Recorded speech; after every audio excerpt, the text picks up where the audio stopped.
Bienvenidos a nuestra charla de hoy acerca del trabajo en equipo y el liderazgo. Estoy con Jacqueline Martínez y quien les habla Ovidio Pimentel y vamos a hablar sobre ese tema el día de hoy. Lo primero que vamos a mirar nosotros es por qué es importante el trabajo en equipo. Bueno, el trabajo en equipo es importante teniendo en cuenta que cuando trabajamos con las potencialidades y las habilidades de los trabajadores de forma individual, muchas veces no se alcanzan los objetivos. Cuando logramos alinear todas esas potencialidades de los trabajadores, sus habilidades, sus conocimientos, rasgos de su personalidad, y logramos integrarlos, es muy posible que se generen dentro de la organización procesos de innovación, creatividad, hay orientación al logro y también contribuye al posicionamiento y competitividad de la empresa, en la medida en que se está trabajando de manera mancomunada con todas esas potencialidades hacia el logro de los objetivos. Yo creo que también por eso es la diferencia entre el trabajo en equipo y el trabajo en grupo. ¿En qué sentido? En que el trabajo en grupo pueden estar juntos, pero no trabajan de manera armónica, sino que cada uno lo hace por su lado. Y caso contrario, en el trabajo en equipo sí se trabaja con ejercicios de complementariedad y se logra un objetivo mucho más, o sea, un alcance mucho más largo que si se hubiera hecho de manera cada uno por su propia cuenta. Y lo que tú dices es muy importante. ¿Por qué? Porque cuando se trabaja de manera alineada y se logra integrar al equipo de trabajo, muy posiblemente se generan procesos de generación de ideas, se generan procesos de innovación, existe orientación al logro y existe un alto nivel de competitividad dentro de la organización, porque hace parte de la cultura. ¿Cuáles son las ventajas del trabajo en equipo? Bueno, la ventaja del trabajo en equipo es que existe una mejor fluidez de la comunicación en la medida en que no se trabaja una información parcializada, sino que se trabaja una información unificada.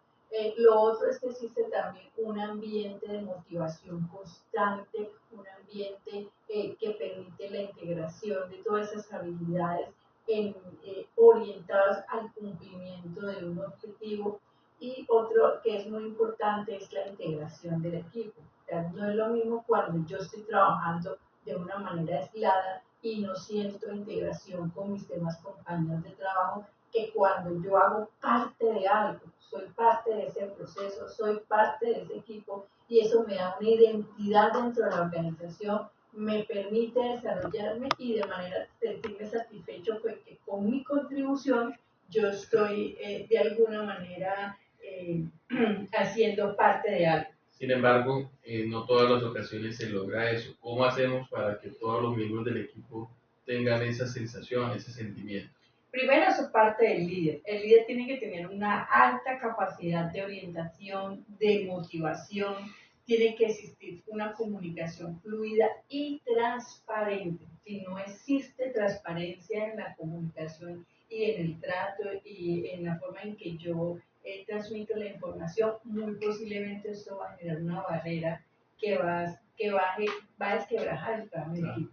Muy importante eso, que exista una fluidez constante, que exista motivación, que se trabaje no pues castigando el error, sino que el error es una forma también de aprender, hace parte del aprendizaje organizacional y sobre todo que las personas sientan que su habilidad, que su fortaleza, que su personalidad contribuye al logro de algo dentro de la organización. Pero continuando con los temas de liderazgo y todo esto, ¿cuáles vendrían siendo las características más importantes de un líder? Bueno, primero que tenga visión, que él tenga claro qué es la meta que se quiere alcanzar y sobre todo que la sepa transmitir y que a través de esa meta, esa misión clara, logre inspirar a los demás miembros del equipo. Muy importante la integridad, ¿sí? Que lo que se proclama, que lo que se dice también se vea reflejado en las acciones del líder, porque muchas veces el líder pues quiere inspirar con palabras, pero los hechos no son consecuentes con lo que él está diciendo. Entonces es muy importante el tema de la integridad. Fundamental esa capacidad que tiene de relacionarse, y eso está asociado a la empatía, al entender al otro, al comprenderlo, al trabajar desde sus, digamos, sus fortalezas y poder dentro de esa empatía lograr motivar a los miembros del equipo. Otro que es muy importante que es insistir, persistir y nunca desistir, ¿sí? Fundamental que los trabajadores, los miembros del equipo vean que el líder siempre está orientado al logro, siempre está cumpliendo, pues digamos que orientado al cumplimiento de la meta y que genera todo un escenario, ¿sí? De servicio, de estar atento para que la meta se cumpla, para que los logros se lleven a cabo. Y también es muy importante la comunicación efectiva, la manera como yo transmito la información.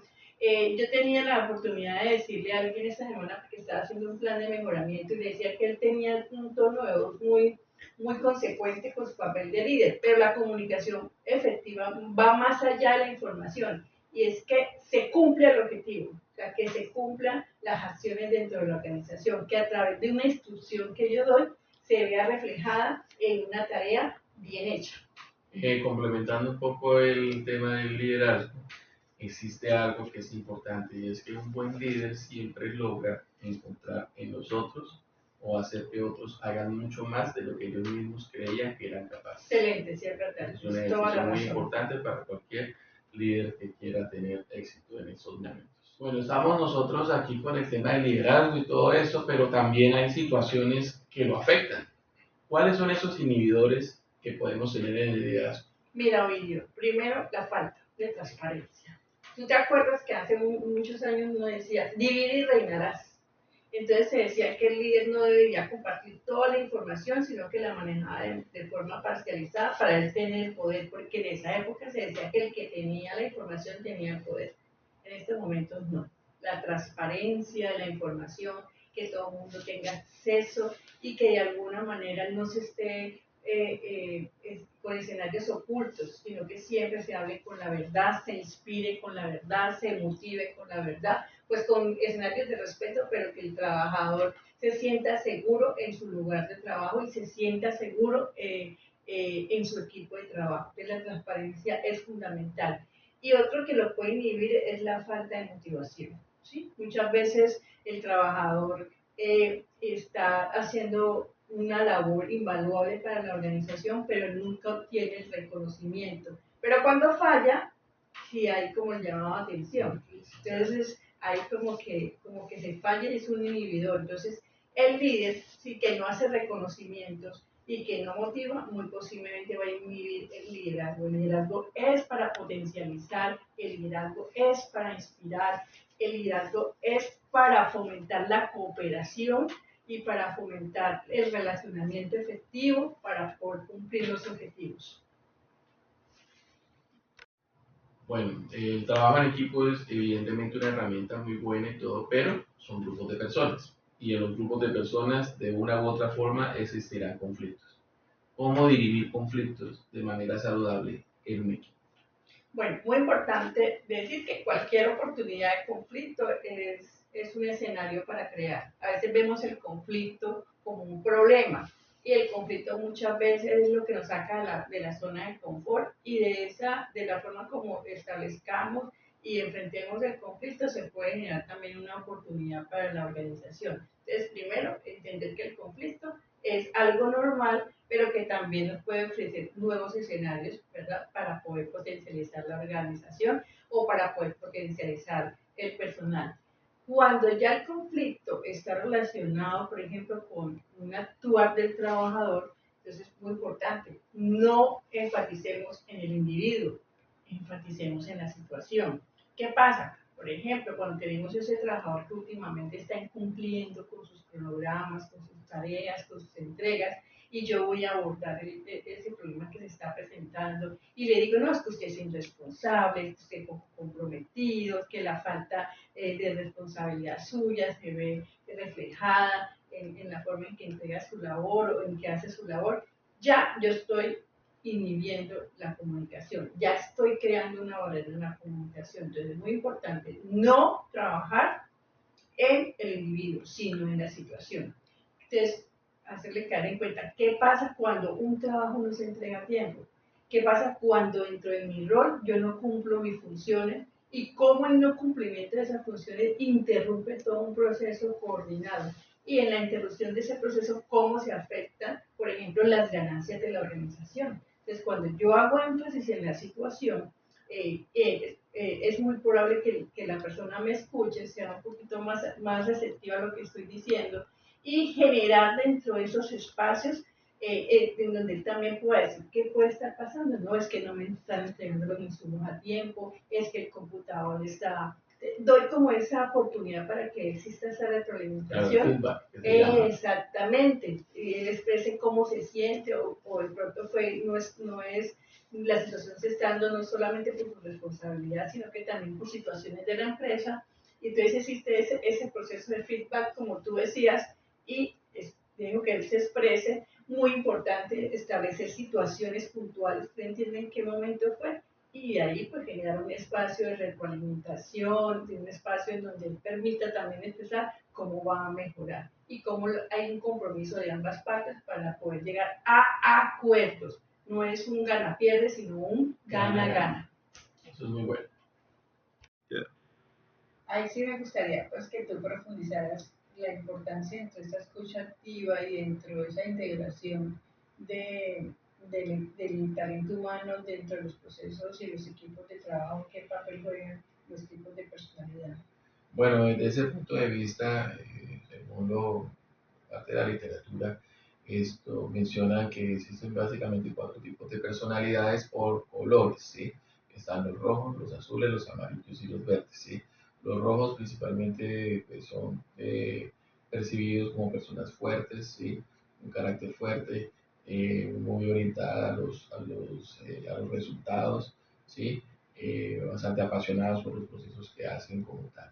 Los azules son mucho más intelectuales, más concentrados en los objetivos puntuales, mucho más organizados, les gusta mucho la estructura, el método, que todo vaya saliendo de la forma más específica como tal. Los amarillos son muy carismáticos, tienden a caer bien, pueden comunicarse con las personas de forma efectiva, ¿sí? Y los verdes tienden a ser bastante sensibles, ¿sí?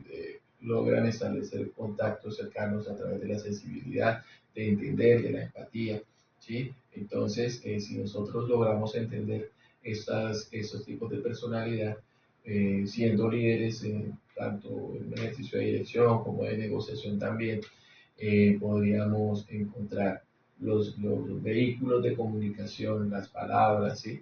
La gestualización adecuada para poner en contexto, ¿sí? A una persona a la cual nosotros pues, queremos hacer algún tipo de orientación y podríamos llegar de una manera mucho más efectiva, ¿sí? Si es una persona azul, pues entonces presentando información organizada, ojalá con temas numéricos, ¿sí? Que les permita entender de forma específica a partir de su propia estructura cómo interpretar eso, ¿sí? Si es una persona más de tipo verde, entonces empezar más con empatía, de alguna forma más, eh, pues que se vaya acercando desde esa área más empática, ¿sí? Y de conocer específicamente esas necesidades como tal. Entonces, en la medida en que logremos nosotros entender los tipos de personalidad dominantes dentro de nuestros colaboradores y personas alrededor, podremos establecer una comunicación mucho más efectiva y que obtenga mejores beneficios para todos. Bueno, ya entonces nos despedimos de este ejercicio académico del módulo de desarrollo de habilidades directivas de la maestría en administración de la Universidad Santo Tomás. Fue un módulo muy productivo, considero yo, nos brindó unas herramientas fundamentales para fortalecer nuestro liderazgo en las diferentes situaciones que vemos día a día, no solamente en el trabajo, sino en el ámbito familiar, en el ámbito de la comunidad. Entonces fue un proceso muy integral que nos permite crecer como profesionales y como futuros líderes o en otros escenarios donde nos podemos desarrollar. Para mí lo más importante o la gran enseñanza que me llevo es que el líder en últimas deja un legado tanto para su familia como para todas las personas y todo su entorno, de tal forma que impacte no solamente para sí mismo, sino para la comunidad y su entorno en general. Bueno, agradecerle al profesor y a todos los compañeros por el espacio. Muchas gracias. Y nos vemos en una próxima oportunidad.